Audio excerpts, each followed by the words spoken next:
ሰላም ሰላም ሰላም፣ እንዴት ናችሁ? አማን ነው።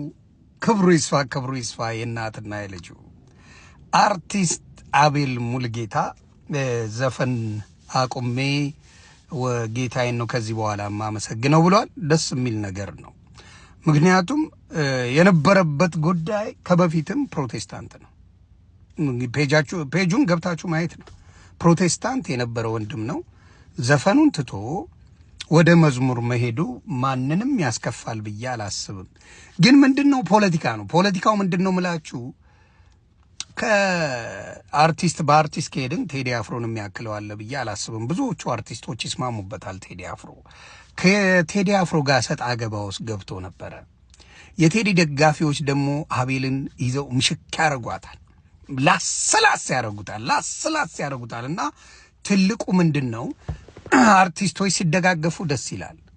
አርቲስቶች እርስ በርስ ሲቀናኑ ምናምን ደግሞ በጣም ይጥላቸዋል ራሳቸውንና ቴዲ ያለው ተቀባይነት በኢትዮጵያውያን ብቻ ሳይሆን በዓለም ዙሪያ ብዙ ቢልቦርድ ላይ ራሱ የገባ ሰው ነው ቴዲ አፍሮ በስራው ማለት ነውና ከሱ ጋር ብሽሽቅ የተጀመረ ነገር አለና ያ ነው ብዙ ነገሩን ያቤላን ስራውን ያበላሸበት።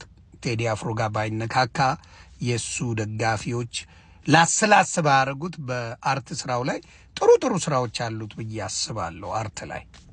ስለዚህ ረስታችሁን ነው እንጂ ወንድምና እህቶቼ ማይኮ ፕራንክ ታስታውሳላችሁ? ሚኪ ማይኮ ወይም ፉርሜሳ ፕራንክ ከድሮም ጴንጤ ነበረ እንደፈለገ ዓለም ላይ ሆነና ተመልሶ ጴንጤ ጌታን ተቀብያለሁ ብሎ ዋት ያደረገ ማለት ነው። ከዛ ኢንተርቪው ሲደረግ እንዴ አንተ ከድሮም እኮ ፕሮቴስታንት ነበርክ፣ ይሄ ነገር ማስጮሁ ለምን አስፈለገ ተብሎ ሲጠየቅ ብዙ ያላቸው ነገሮች አልነበሩ።